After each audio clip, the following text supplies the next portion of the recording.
Hi friends, welcome to RRB and PSC exam makeover. ഇതാണ് എൻ്റെ ചാനലിൻ്റെ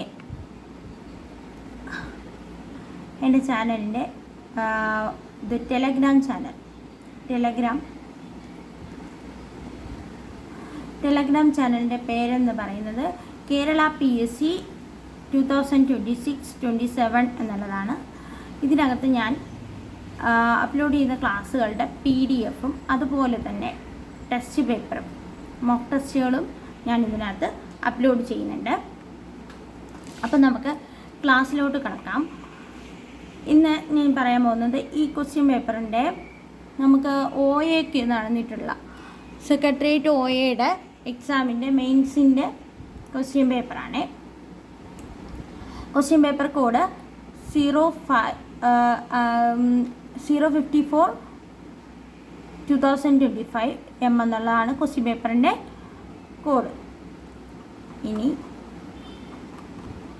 ഞാനിന്ന് ഇവിടെ എക്സ്പ്ലെയിൻ ചെയ്യാൻ പോകുന്നത് ഇതിൻ്റെ മാത്സ് ക്വസ്റ്റ്യൻസ് ആണ്. മാത്സ് 10 ക്വസ്റ്റ്യൻസ് നമുക്കിവിടെ എക്സ്പ്ലെയിൻ ചെയ്യാം. മാത്സിൻ്റെ 10 ക്വസ്റ്റ്യൻസ്. ഫസ്റ്റ് ക്വസ്റ്റ്യൻ എന്ന് പറയുന്നത് നിങ്ങൾക്ക് ഇവിടെ കാണാൻ പറ്റും. 15 into bracket of 7 plus 3 divided by 5 minus 3. ഇത് ഡിവൈഡാണ്. ഡിവൈഡഡ് ബൈ 5 minus 3 എന്നുള്ളതാണ് ക്വസ്റ്റ്യൻ പേപ്പർ എന്ന് പറയുന്നത്. ക്വസ്റ്റ്യൻ എന്ന് പറയുന്നത്. ഇവിടെ നമ്മൾ ബോർഡ് മാത്സ് എന്ന് പറയുന്ന റൂള് വെച്ച് ക്വസ്റ്റ്യൻ ചെയ്ത് കഴിഞ്ഞാൽ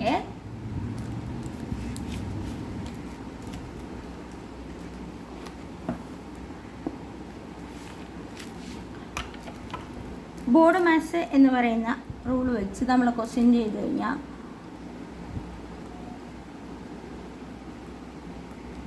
എന്ന് പറയുന്ന രീതി വെച്ചൊക്കെ ചെയ്ത് കഴിഞ്ഞാൽ ഇവിടെ ആദ്യം നമ്മൾ ബ്രാക്കറ്റ് ഓഫ് ഈ ഇവിടെ കിടക്കുന്നില്ലേ, ഈ 7 + 3 എന്നുള്ളത് ബ്രാക്കറ്റിനകത്താണ് കിടക്കുന്നത്. സോ നമ്മൾ അത് ആദ്യം പിക്ക് ചെയ്യുക. അത് പിക്ക് ചെയ്യുമ്പോൾ 10 എന്ന് പറയുന്നത് കിട്ടും. അപ്പം എന്താവും? 15 into 10 divided by 5 minus 3 എന്നാവില്ലേ? ഇത് ചെയ്യുമ്പോൾ എത്ര കിട്ടുമോടാ? 2 കിട്ടും അല്ലേ? അപ്പോൾ എന്താ? 15 into 2 minus 3 എന്നാവും. ഇനി നമുക്ക് എന്താ ചെയ്യേണ്ടത്? നമുക്കിനി മൾട്ടിപ്ലിക്കേഷനാണ് ചെയ്യേണ്ടത്. നമ്മൾ ഡിവിഷൻ ചെയ്തു, ബ്രാക്കറ്റ് ഓഫ് എടുത്തു, അത് കഴിഞ്ഞ് നമ്മൾ ഡിവിഷൻ ചെയ്തു. ഓക്കെ, ഡിവിഷൻ ചെയ്തു. ഇനി നമുക്ക് എന്താ? മൾട്ടിപ്ലിക്കേഷനാണ് ചെയ്യാനുള്ളത് അല്ലേ? അപ്പോൾ അതാ ഇവിടെ മൾട്ടിപ്ലിക്കേഷൻ കിടപ്പുണ്ട്. അത് നമുക്ക് 30 എന്ന് പറഞ്ഞ് കിട്ടും. 15 into 2 എത്രടാ? 30 minus 3 ചെയ്യുമ്പോൾ നമ്മുടെ ആൻസർ 27 എന്ന് കിട്ടും. ക്ലിയർ ആയി എന്ന് വിചാരിക്കുന്നു. ഇത് ബോർഡ് മാത്സ് എന്ന് പറയുന്ന റൂൾ അനുസരിച്ച് ചെയ്യേണ്ടതാണ്. അപ്പം നമ്മൾ ആരെ പിക്ക് ചെയ്യണം? ആദ്യം ബ്രാക്കറ്റ് ഓഫ്. ബ്രാക്കറ്റിനകത്ത് ആരെങ്കിലും ഉണ്ടെങ്കിൽ അതിനെ പിക്ക് ചെയ്യണം. ബ്രാക്കറ്റിനകത്ത് നമുക്കിവിടെ ആളുണ്ട്. സോ 7 + 3 10 എന്ന് നമുക്ക് ആൻസർ കിട്ടും. 15 into 10 divided by 5 minus 3 എന്ന് നമുക്ക് കിട്ടും. ഇനി നമുക്ക് ചെയ്യാനുള്ള ആരാണ്? ഡിവിഷനാണ്. അതുകൊണ്ട് നമ്മൾ ഇവിടുത്തെ ഡിവിഷൻ ചെയ്തു. അപ്പം നമുക്ക് 2 എന്ന് ആൻസർ കിട്ടും. ഇനി 15 into ഇവിടെ 2 കിട്ടി, 2 എഴുതി, -3 എന്ന് എഴുതി. ഇനി എന്താ നമ്മൾ ചെയ്യേണ്ടത്? ഈ മൾട്ടിപ്ലിക്കേഷനാണ് നമ്മളടുത്ത് ചെയ്യേണ്ടത് അല്ലേ? മൾട്ടിപ്ലിക്കേഷൻ ചെയ്യുമ്പോൾ നമുക്ക് 30 എന്ന് കിട്ടും. 15 into 2 എത്രടാ? 30. ഈ മൈനസ് ഇവിടെ ഇട്ട് കൊടുത്തു, ഇവിടെ 3 എന്ന് എഴുതി. 30 - 3 നമുക്ക് എത്ര കിട്ടൂടാ? 27 എന്ന് പറയുന്ന ആൻസർ നമുക്ക് കിട്ടും. അടുത്ത ക്വസ്റ്റ്യൻ നോക്കിക്കേ. 0.004 - 0.0004 എത്ര കൂടുതലാണ് 2/5 എന്ന് പറയുന്നത്? എടാ നമുക്കിപ്പോൾ നോക്കിക്കോ. 7 എന്ന് പറയുന്ന ഒരു നമ്പറുണ്ട്, 10 എന്ന് പറയുന്നൊരു നമ്പറുണ്ട്. ഈ 7-നേക്കാൾ എത്ര കൂടുതലാണ് ഈ 10 എന്ന് നോക്കാം. നമ്മൾ ഇതല്ലേ മൈനസ് ചെയ്യണേ? അപ്പം നമുക്ക് എത്ര കിട്ടും? 3 എന്ന് പറയുന്നത് കിട്ടും തന്നെയല്ല. അതുപോലെ ഇതൊന്ന് ചിന്തിച്ച് നോക്കണം. ഇതൊന്ന് ചിന്തിച്ച് നോക്കിക്കേ നിങ്ങൾ.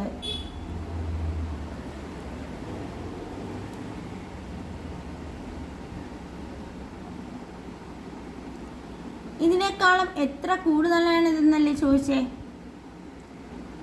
ആണോ? ഇതിനേക്കാൾ എത്ര കൂടുതലാണിതെന്നല്ലേ ചോദിച്ചേ? അപ്പം നമുക്ക് ഇതിൻ്റെ ടോട്ടൽ അങ്ങ് എടുക്കാം. ടോട്ടൽ എടുക്കുമ്പം അതെങ്ങനെ ചെയ്യും? ഇപ്പം നോക്കിക്കാണേ, 0.0004 പ്ലസ് 0.0004 എന്നാണേ. അപ്പം ഞാൻ ഇതിനെ വേറൊരിടത്തോട്ട് എഴുതി ചെയ്ത് നിങ്ങൾക്ക് മനസ്സിലാക്കാൻ വേണ്ടി എഴുതി ചെയ്യുവാണേ.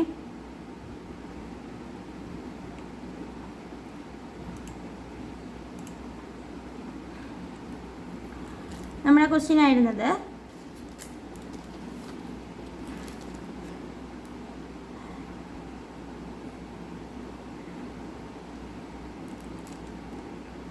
.0004 പ്ലസ് ഒരു 0 ശരി 04 പ്ലസ് 0.0004 ഇതിനേക്കാൾ എത്ര കൂടുതലാണ് 2/5 എന്ന്? അപ്പോൾ ഇത് മൈനസ് 2/5 ചെയ്താൽ നമുക്ക് അതിൻ്റെ ആൻസർ കിട്ടും. അത് എങ്ങനെ ചെയ്യണമെന്ന് വെച്ചാൽ ഇത് ആദ്യം നമുക്ക് ആഡ് ചെയ്തെടുക്കണം. ആദ്യം 0.0004 പ്ലസ് ഇനിയുള്ളത് അതുപോലെ അങ്ങ് എഴുതുക 0.0004. ഇവിടെ ആരും ഇല്ലാത്തതുകൊണ്ട് നമുക്ക് ഇവിടെ 0 കൂടെ ഇട്ട് കൊടുക്കാം. ഇനി നമുക്കിവിടെ ആഡ് ചെയ്യാമോ? ആഡ് ചെയ്യാലോ. 4 0 0 0 പോയിൻറ്റിൻ്റെ നേർക്ക് പോയിൻ്റ് ഇട്ട് കൊടുക്കുക 0. ഇതാണ് നമുക്ക് ആൻസറായിട്ട് കിട്ടിയത്. ഇനി ഇതിനെ 2/5 മൈനസ് 0.0004 ഇത് ചെയ്താൽ മതിയല്ലോ. എടാ നോക്ക്, ഇതെന്ന് പറയുന്നത് ഒരു ഭിന്നസംഖ്യയല്ലേ, ഇതെന്ന് പറയുന്ന ഒരു ദശാംശ സംഖ്യയല്ലേ. സോ നമുക്ക് ഇതിനെ ഈ ഭിന്നസംഖ്യയെ നമുക്ക് എന്ത് ചെയ്യാന്ന് അറിയാമോടാ?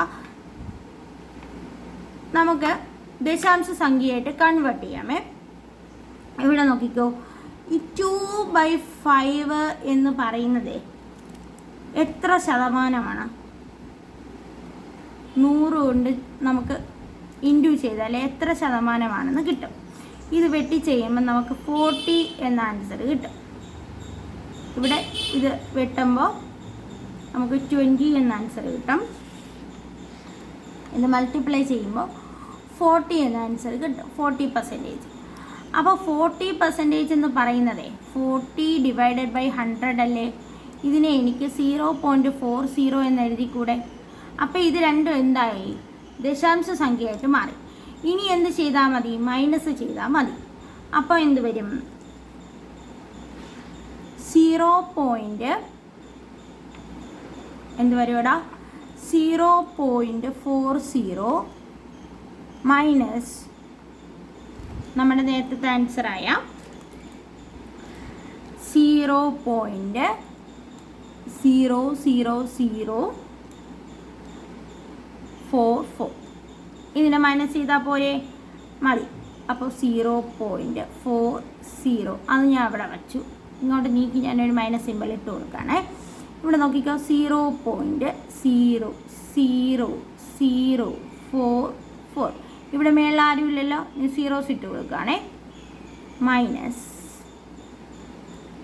ഇത്ര വരുവടാ? 14 പോയാൽ ഇവിടെ മൈനസ് ചെയ്യാൻ അറിയാത്തവർക്ക് വേണ്ടിയിട്ടാണ്. അറിയാമെന്നുള്ളവർ സ്കിപ്പ് അടിച്ച് പോക്കോളേ. 6 5 9 കണ്ടോ? ഇത് ഇവിടെ ആവുമ്പോൾ ഇവിടെ 9 ആവും. ഇവിടെ എത്ര വരും? 10. 14 പോയി 6, 9 4 പോയി 5. ഇവിടെ 9 ആണ്. ഇവിടെയും 9ആണ്. ഇവിടെ 4 ഉണ്ടോ? ഇല്ല, 3. ഓക്കെ, 0.0. നമുക്ക് എത്ര ആൻസർ കിട്ടിയടാ?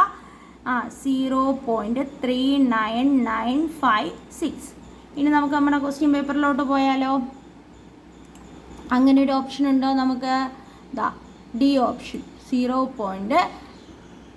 കാണാമെന്ന് വിചാരിക്കുന്നു. 0.39956. Option D is the answer.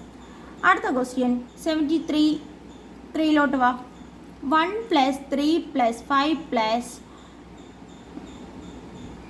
+99. ഈ സംഖ്യകൾക്ക് ഇതിൻ്റെ തുക കാണാനാണ് പറയുന്നത്. നമുക്ക് ഇവിടെ നോക്കിക്കേ, ഈ നമ്പേഴ്സിനൊരു പ്രത്യേകതയുണ്ട്. 1, 3, 5, 7, 9 ഇതെല്ലാം എന്ത് സംഖ്യയാണ്? ഒറ്റ സംഖ്യകളാണ്. ഒറ്റ സംഖ്യകൾ എന്ന് പറയുന്ന ചാപ്റ്റർ പഠിക്കാനുണ്ട്. നമുക്ക് ഡീറ്റെയിൽ ആയിട്ട് പഠിക്കാം. ഇപ്പം ഇത് മനസ്സിലാക്കാം. ഇതെന്താണടാ? ഒറ്റ സംഖ്യകൾ ആണ്. അപ്പോൾ ഇതിനെ നമുക്ക് ഡീറ്റെയിലിംഗ് ആയിട്ട് പഠിക്കാവേ. ആ ക്വസ്റ്റ്യൻ എങ്ങനെയാണെന്ന് ചെയ്യുന്നതെന്ന് നോക്കാം. നമ്മുടെ ക്വസ്റ്റ്യൻ ഇങ്ങനെയായിരുന്നു: 1 + 3 + 5 + +99 എത്ര എന്നാണ് നമ്മളെ ക്വസ്റ്റ്യൻ. ഇതെന്താണെന്ന് നമ്മൾ പറഞ്ഞു? ഒറ്റ സംഖ്യകളാണെന്ന് പറഞ്ഞു. ഒറ്റ സംഖ്യകളുടെ തുക കാണാനുള്ള സൂത്രവാക്യം n² ആണ്. അറിഞ്ഞുകൂടാത്തവരിപ്പോൾ പഠിച്ചു വയ്ക്കുക. n² ആണ് നമ്മുടെ ഒറ്റ സംഖ്യകളുടെ തുക കാണാനുള്ള സൂത്രവാക്യം. ഇതിൽ നമുക്ക് n അവർ തന്നിട്ടില്ല. ഇത്രേൻ്റെ നമ്പറിൻ്റെ തുക കാണാൻ ഇങ്ങനെ ഒരു ക്വസ്റ്റ്യൻ ഇട്ടിട്ടുള്ളൂ. ഇത്രേൻ്റെ നമ്പർ ഇതിന് n എത്രയാണെന്ന് നമുക്ക് അറിയത്തില്ല. n അറിഞ്ഞാൽ മാത്രമേ അതിൻ്റെ സ്ക്വയർ എടുത്ത് നമുക്ക് ഇതിൻ്റെ ആൻസർ കണ്ടുപിടിക്കാനൊക്കെ ഉള്ളൂ. അപ്പോൾ നോക്കിക്കേ, 1 മുതൽ 10 വരെ 5 ഒറ്റ സംഖ്യകളുണ്ട്. കറക്റ്റാണോ? 1, 3, 5, 7, 9 ഇത്രയും 5 ഒറ്റ സംഖ്യകളാണ്. ഇങ്ങനെ ഓരോന്നും നമ്മൾ എടുത്താൽ അതിൽ 5 എണ്ണം വീതം കാണും. ഓക്കെ, അങ്ങനെ നമ്മൾ 99 വരെയുള്ള നമ്പേഴ്സ് എടുക്കുമ്പോൾ അതിനകത്ത് 50 ഒറ്റ സംഖ്യകളുണ്ട്. നിങ്ങൾക്ക് അറിഞ്ഞുകൂടാത്തവർ നിങ്ങൾ എഴുതി നോക്കി കണ്ടുപിടിച്ച് നോക്കുക. അപ്പം ക്ലാസ് ഒരുപാട് ലെങ്തി ആയിപ്പോവും. അതുകൊണ്ടാണ് ഞാൻ മൊത്തം എഴുതാത്തത്. ഓരോ സെറ്റിലും 5 എണ്ണം വീതം ഉണ്ടാവൂടാ, ഓരോ സെറ്റിലും. അപ്പോൾ 1 മുതൽ 10 വരെ 5 എണ്ണം, 11 മുതൽ 20 വരെ 5 എണ്ണം, ഇങ്ങനെ 10 സെറ്റ് ഉണ്ടാവും. അപ്പോൾ 10 × 5 നമ്മൾ ചെയ്യുമ്പോൾ എത്ര കിട്ടും? 50 കിട്ടും. അപ്പോൾ നമുക്ക് n എത്ര കിട്ടി? 50 എന്ന് കിട്ടി. അപ്പം 50 × സ്ക്വയർ, അതായത് n-ൻ്റെ സ്ക്വയറാണ് n ഒറ്റ സംഖ്യകളുടെ തുക എന്ന് പറഞ്ഞ് നമ്മൾ ഫോർമുലയുടെ പറഞ്ഞു. അത് തന്നെയാണ് 50. n നമുക്ക് എത്ര കിട്ടി? 50. 50ൻ്റെ സ്ക്വയർ എത്ര കിട്ടൂടാ? 50ൻ്റെ സ്ക്വയർ 5 × 25 20 2500 എന്ന ആൻസർ കിട്ടും. നമുക്ക് ഓപ്ഷൻ ഉണ്ടോ എന്ന് നോക്കാമോ? ഉണ്ടല്ലോ, നമ്മുടെ option 2500. Option B is the answer. ഇത് ക്യാൻസൽഡ് ക്വസ്റ്റ്യൻ ആണേ. ഈ 74ാമത്തെ ഈ ക്വസ്റ്റ്യൻ ക്യാൻസൽഡ് ക്വസ്റ്റ്യൻ ആണേ. നമുക്ക് അടുത്ത ക്വസ്റ്റ്യനിലോട്ട് പോകാം. 75ാമത്തെ ക്വസ്റ്റ്യൻ നോക്കിക്കോ. 2⁵ × 5 × 2⁵ 3 × 3² × 3⁴ × 5² divided by 2⁵ 6 × 3³ × 5⁴ × 6 the whole raised to -1നെ ലഘൂകരിച്ചാൽ നമുക്ക് എന്ത് കിട്ടും എന്നാണ് നമ്മുടെ ചോദ്യം. ഓക്കെ, ക്വസ്റ്റ്യൻ ഞാൻ വായിച്ചു മനസ്സിലാക്കി എന്ന് വിശ്വസിക്കുന്നു. അടുത്തതിലോട്ട് പോകുന്നു, ആൻസറിലോട്ട് പോകുന്നു.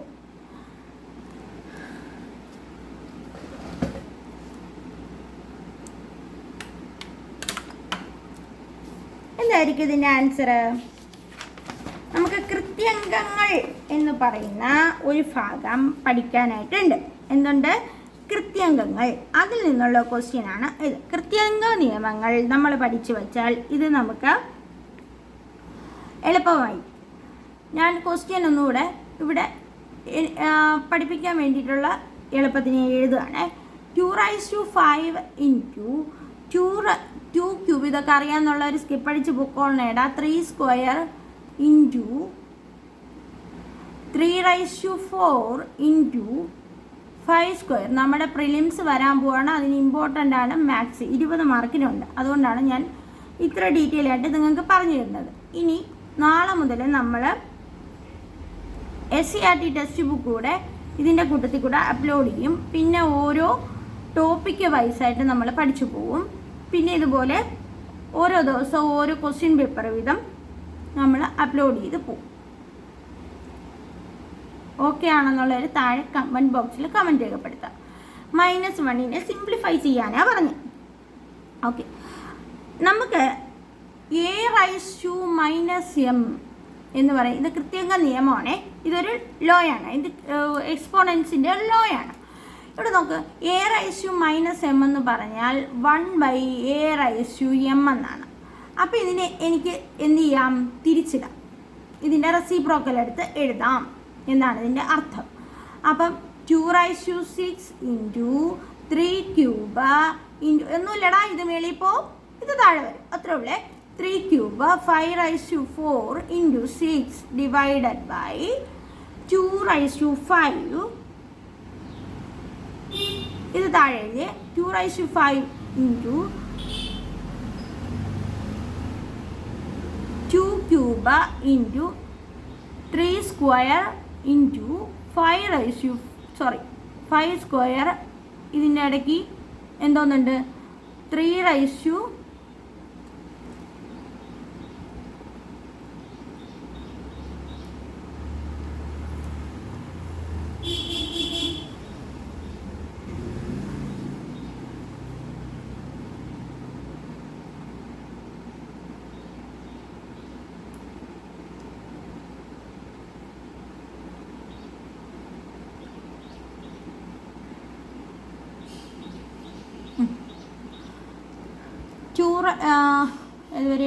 2³ ഇൻറ്റു 3² ഇൻറ്റു 3/4 ഇൻറ്റു 5² എന്ന് പറയുന്ന രീതിയിൽ നമുക്ക് കിട്ടി. ഇനി എന്ത് ചെയ്യണം നമ്മൾ? നമുക്കിവിടെ നോക്കിക്കേ, ഇവിടെ ഒരു നമ്പർ ഉണ്ട് അല്ലേ? ബാക്കിയെല്ലാം റൈസ് ആയിട്ടാണ് അവർ എഴുതിയിരിക്കുന്നത്. ഈ 6നെ നമുക്ക് മാറ്റണം. 6നെ നമുക്ക് എങ്ങനെ എഴുതാം? 2 ഇൻറ്റു 3 എന്ന് എഴുതിക്കൂടെ?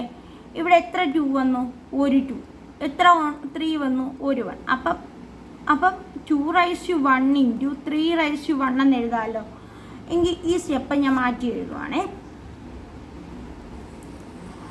2/6 ഇൻറ്റു 3³ ഇൻറ്റു 5/4 ഇൻറ്റു 2/1 എന്ന് എഴുതി. ഈ 6നെ മാറ്റി എഴുതിയാണേ. Into 3/1 divided by 2/5 into 2/3 into 3/2 into 3/4 into 5². ഇങ്ങനെ കിട്ടി. ഇനി ഇതിന് എന്താ ചെയ്യാൻ പോകുന്നതെന്നറിയോ? ഇനി നമുക്ക് a⁻m ഇൻറ്റു a⁻n അറിഞ്ഞുകൂടാത്തവരെ ഇപ്പോൾ തന്നെ പഠിച്ചു പോവാ. ഇതാണെന്ന് കരുതിയിട്ട് സ്കിപ്പ് അടിച്ച് പോകാൻ നിൽക്കരുത്. ഇവിടെ നോക്കിക്കേ, a⁻m into a⁻n is equal to a⁻m plus n. എനിക്കിതൊന്നും കഴിയൂലേ, എന്നെ കൊണ്ട് പറ്റൂലേ എന്നൊന്നും വിചാരിക്കരുത്. ഇത് പഠിച്ചേ തന്നെ പറ്റുള്ളൂ. ഇപ്പം തന്നെ കൂടെ പഠിച്ചോ. a⁻m into a⁻n is equal to a⁻m plus n. അതായത് ഇവിടെ കാണുന്ന 2a⁻6 ഇൻറ്റു 2a⁻1 ഇതിനെ പ്ലസ് ചെയ്യാമെന്നാണ് പറയുന്നത്. അപ്പം 2/7 ഇൻറ്റു 3 ഇവിടെ കണ്ടോ, ഇത് 3³ ഇൻറ്റു 3/1. അപ്പം എന്താവും? 3/4 എന്നാവും. ഇത് പ്ലസ് ആണ് ചെയ്യേണ്ടത്. 3+1 m പ്ലസ് n ആണ്. m പ്ലസ് n, അതായത് ഇവിടെ എഴുതി മാറ്റി കാണിച്ചു തരാം. 3/3 ഇൻറ്റു 3/1, അതായത് a⁻m into a⁻n is equal to a⁻m plus n എന്നാണ്. ഈ രണ്ട് സാധനങ്ങളും തമ്മിൽ കൂട്ടുന്നു, അത്രേ ഉള്ളൂ. അപ്പോൾ എത്രയാവും? 3/4. അപ്പോൾ ഇവിടെ എത്ര കിട്ടി? 3/4 എന്ന് കിട്ടി. അപ്പോൾ ഈ രണ്ട് സാധനങ്ങൾ നമ്മൾ യോജിപ്പിച്ചെടുത്തേ, ഇത് പോയി ഇത് പോയി ഇത് പോയി ഇത് പോയി. ഇനി എന്തുണ്ട്? ഇൻറ്റു 5/4 എന്ന് പറയുന്ന ആൾ കൂടെ ഉണ്ട്. ഇനി താഴെ വാ, ഇതാ കണ്ടോ, ഇത് കണ്ടോ. അപ്പോൾ 5 3 8, 2/8 ഇൻറ്റു ഇത് പറ 4 2 6, 3/6. ഇത് ഇതുപോലെ എഴുതിക്കൂടെ? ഇതുവരെ ആയി. ഇനി സ്ക്വയർ ഉണ്ട് എവിടെ?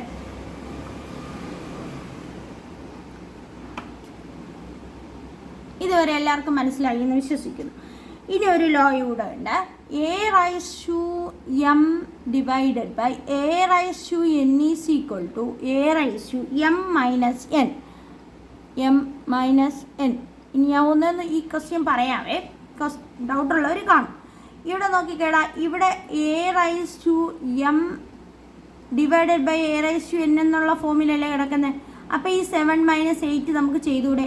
അത് ചെയ്തിട്ട് താഴത്തെ വാല്യൂ ആണ് ഹൈ എങ്കിൽ താഴെ തന്നെ എഴുതണം, മേളത്തെ വാല്യൂ ആണ് ഹൈ എങ്കിൽ മേളിൽ എഴുതണം. ഇതിപ്പോൾ 8 അല്ലേ, താഴത്തെ വാല്യൂ അല്ലേ ഹൈ, അപ്പം നമുക്ക് താഴെ തന്നെ എഴുതണം. അപ്പോൾ 2/1 എന്ന് എഴുതും. 8 7 പോയാൽ എത്ര കിട്ടൂടാ? 1. അടുത്തത് ഇവിടെ നോക്കുക, 3/6 3/4 ഇതേ ഫോമിലാണ് കിടക്കുന്നത്. അത് നമുക്ക് മൈനസ് ചെയ്യാം. അപ്പം നമുക്ക് എത്ര കിട്ടും? 3/2 എന്ന് കിട്ടും. താഴെയാണ് വാല്യൂ കൂടുതൽ, അത് താഴെ എഴുതി 3/2 എന്ന് കിട്ടി. ഇനി ഇവിടെ നോക്കിക്കേടാ, 5ൻ്റെ 2 എണ്ണം ഉണ്ട് അല്ലേ.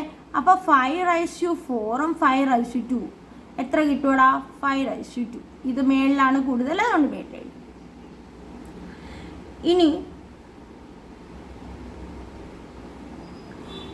ഇവിടെ നോക്കിക്കേ, 5ൻ്റെ സ്ക്വയർ എത്ര? 25 ഡിവൈഡഡ് ബൈ ഇത് മൾട്ടിപ്ലൈ ഇതെന്താ? ഇത് നമുക്ക് ചെയ്യുമ്പോൾ എത്ര കിട്ടും? 18 എന്ന ആൻസർ കിട്ടും. 3ൻ്റെ സ്ക്വയർ 9, 2ൻ്റെ സ്ക്വയർ 2, 9 9 18. മനസ്സിലായോ? ഇത് 9 എന്ന് കിട്ടും. ഇത് 2/1 എത്രയാണ്? 2 എന്ന് തന്നെയാണ്. 2 × 9 എത്ര? 18. 25/18 നമുക്ക് ഓപ്ഷൻ ഉണ്ടോ എന്ന് നോക്കാം. നോക്കിക്കോ, 25/18 option D is the answer. അറിഞ്ഞുകൂടാത്തവർക്കും മനസ്സിലാകാത്തവർക്കും കൂടെ വേണ്ടിയിട്ട് ഒന്നുകൂടെ പറയുന്നു. ഇവിടെ നോക്കിക്കോ, ഇതിനെ നമ്മൾ തിരിച്ചാണ് എഴുതിയത്. അതായത് ഇതിന് നമുക്ക് തിരിച്ചെഴുതാൻ പറ്റുന്ന രീതിയിൽ അവരൊരു സാധനം നമുക്ക് അവിടെ തന്നിട്ടുണ്ട്, (1 എന്ന് അല്ലേ. അപ്പം അതിനെ നമുക്ക് റെസിപ്രോക്കൽ എടുത്ത് എഴുതാം എന്നാണ് എൻ്റെ അർത്ഥം. അപ്പം ഈ താഴെയുള്ളത് മേളിൽ പോവും, മേളിലുള്ളത് താഴെ വരും. അത്രയും വരെ മനസ്സിലായല്ലോ. ഇനി ഇവിടെ കൃത്യങ്ങളുടെ ഇടയിൽ ഒരൊറ്റയാനായിട്ടുള്ള ഒരാളുണ്ട് 6. അത് ഫുൾ നമ്പറാണ്. അതിനെ നമുക്ക് കൃത്യങ്ങളായിട്ട് തന്നെ എഴുതണം. ദാറ്റ് ഈസ് എക്സ്പോണൻസ് തന്നെയായിട്ട് എഴുതണം. അതുകൊണ്ട് 6നെ നമുക്ക് 2 × 3 എന്ന് എഴുതാമല്ലോ. എത്ര പ്രാവശ്യം ഉണ്ടടാ? ഓരോ പ്രാവശ്യമേ ഉള്ളൂ. അതുകൊണ്ട് അങ്ങനെ തന്നെ നമ്മൾ അങ്ങ് എഴുതി. ഇത് ഇവിടെ എഴുതി വെച്ചു. ഇനി എന്താ, നമ്മുടെ ഒരു ലോ ഉണ്ട്, a/m × a/n is equal to a/m × a/n is equal to a/m + n എന്ന് പറയുന്ന ഈ ലോ വച്ചിട്ട് നമ്മളിത് ആഡ് ചെയ്ത് ഇവിടെ എഴുതി.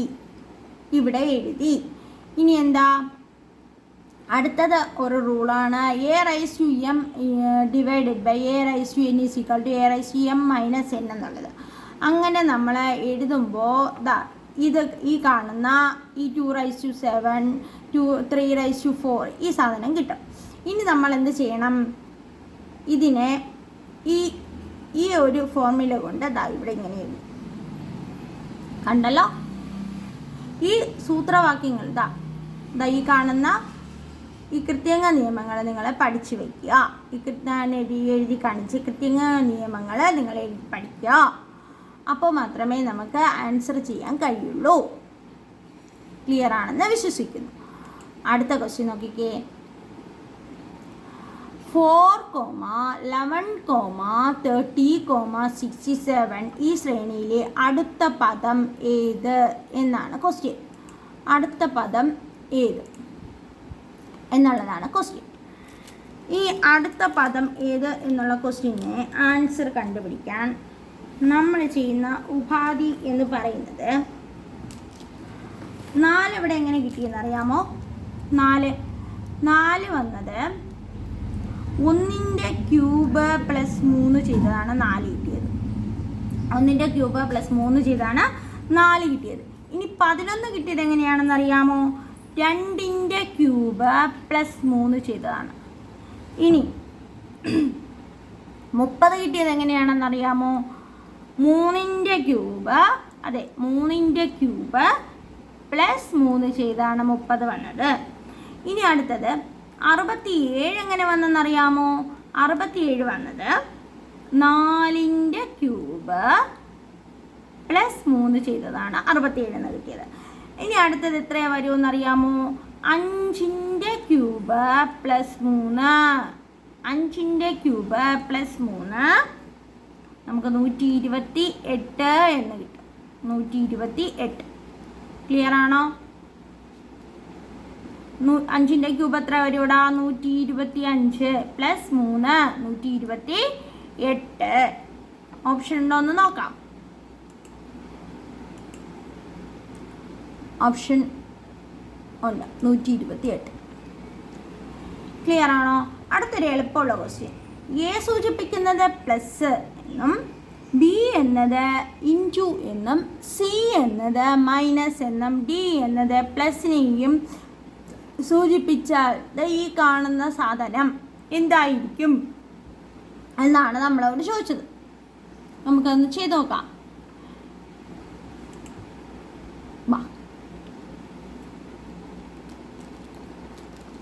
8B അല്ലേ?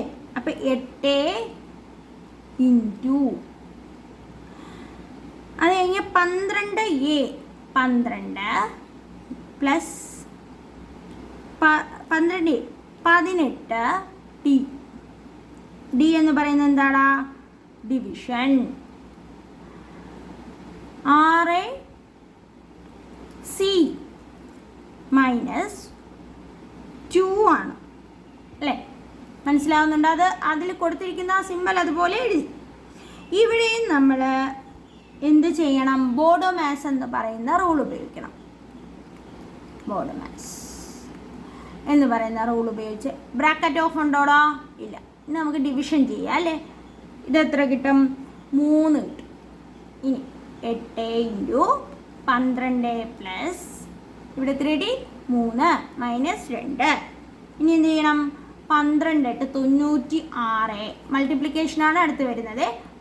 ഇതിവിടെ എഴുതി വെച്ച ശേഷം നിങ്ങൾക്ക് അറിഞ്ഞുകൂടാത്തൊരു ബിഗിനേഴ്സൊക്കെ ആണെങ്കിൽ ഇതവിടെ സൈഡിൽ എഴുതി വെച്ച ശേഷം ചെയ്ത് പഠിക്കുക. ഇതുപോലുള്ള ക്വസ്റ്റ്യൻസ് ആവർത്തിക്കുക. 96 പ്ലസ് അല്ലേ 3 മൈനസ് 2. ഇനി എന്ത് വരും?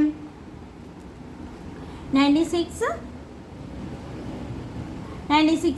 3യും കൂടെ ആഡ് ചെയ്യുമ്പോൾ 99 മൈനസ് 2 ഇസ് ഈക്വൽ ടു 97 എന്ന ആൻസർ വരും. ഓപ്ഷനിലുണ്ടോ നോക്കാം. 97 option C is the answer.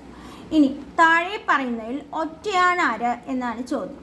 ഇതിൽ ത്രികോണം ബാക്കി എന്താ നോക്കിക്കേ. ത്രികോണം എന്ന് പറയുമ്പോൾ എങ്ങനെ ഇരിക്കും?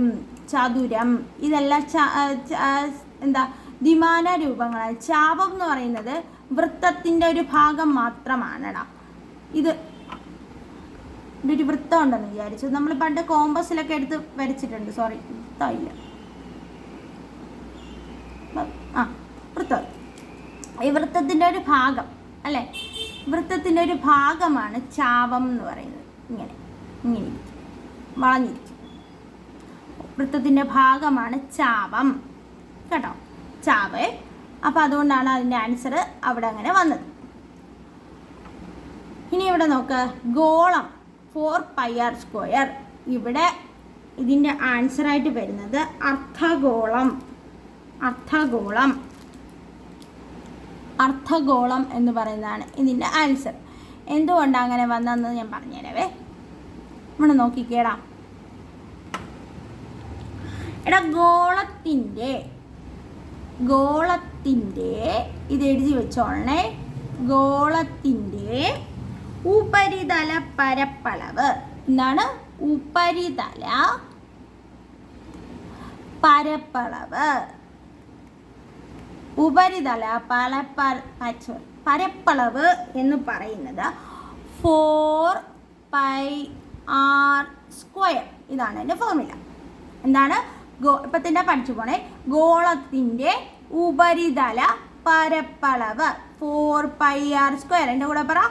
ഗോളത്തിൻ്റെ ഉപരിതല പരപ്പളവ് 4πr². ഇനി അപ്പോൾ അർദ്ധഗോളത്തിൻ്റെ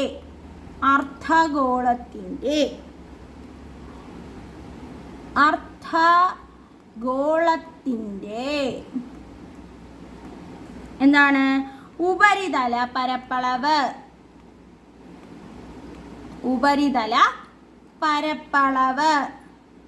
എൻ്റെ കൂടെ പറ. എന്തോന്നാണ്? 3πr². എന്താണ്? 3πr². ഇപ്പം മനസ്സിലായോ? ഗോളത്തിൻ്റെ ഉപരിതല പരപ്പളവ് 4πr². അർദ്ധഗോളത്തിൻ്റെ ഉപരിതല പരപ്പളവ് 3πr². ഇപ്പം ആ ബന്ധം ക്ലിയറായി എന്ന് വിചാരിക്കുന്നു. ഓക്കെ, അടുത്ത ക്വസ്റ്റ്യൻ നോക്കടാ. വിവേക് 10 കിലോമീറ്റർ തെക്കോട്ട് നടന്ന ശേഷം പടിഞ്ഞാറ് തിരിഞ്ഞ് 4 കിലോമീറ്റർ നടന്നു. വീണ്ടും വടക്കോട്ട് തിരിഞ്ഞ് 5 കിലോമീറ്റർ നടന്നു. അവസാനം കിഴക്കോട്ട് തിരിഞ്ഞ് 4 കിലോമീറ്റർ നടന്നു. പ്രാരംഭ ദശയുമായി ബന്ധപ്പെട്ട് അയാൾ ഇപ്പോൾ ഏത് ദിശയിലാണ് എന്നതാണ് ചോദ്യം.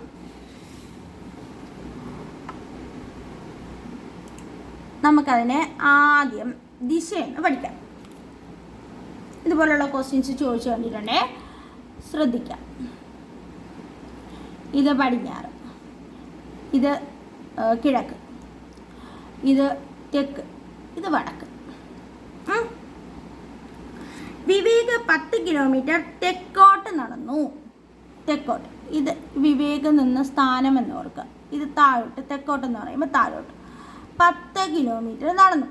ഇനി എന്താ ചെയ്തേ? നടന്ന ശേഷം പടിഞ്ഞാറോട്ട് തിരിഞ്ഞു, അതായത് ഇങ്ങോട്ട് തിരിഞ്ഞു. അപ്പോൾ പടിഞ്ഞാറോട്ട് തിരിഞ്ഞ് 4 കിലോമീറ്റർ നടന്നു. 4 കിലോമീറ്റർ നടന്നു, പടിഞ്ഞാറോട്ട് തിരിഞ്ഞേ. വീണ്ടും വടക്കോട്ട് തിരിഞ്ഞ് 5 കിലോമീറ്റർ നടന്നു. ഇവിടുന്ന് വടക്കോട്ട് തിരിഞ്ഞ് 5 കിലോമീറ്റർ നടന്നു. പിന്നെയും അവസാനം കിഴക്കോട്ട് തിരിഞ്ഞ് 4 കിലോമീറ്റർ നടന്നു. കിഴക്കോട്ട് തിരിഞ്ഞ് 4 കിലോമീറ്റർ നടന്നു. അപ്പോൾ അതാ വിവേകത ഇവിടെയാണ് നിൽക്കുന്നത്. കിഴക്കോട്ട് തിരിഞ്ഞ് 4 കിലോമീറ്റർ നടന്ന് ഇവിടെ എത്തി.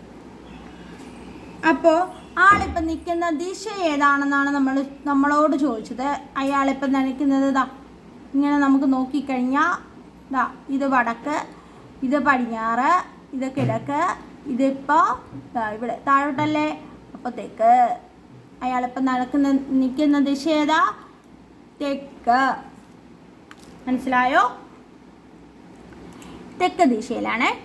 അപ്പോൾ option D is the answer. ഇതാണ് മാത്സ് എക്സ്പ്ലനേഷൻ. 10 മാത്സ് നമ്മൾ ചെയ്തിട്ടുണ്ട്.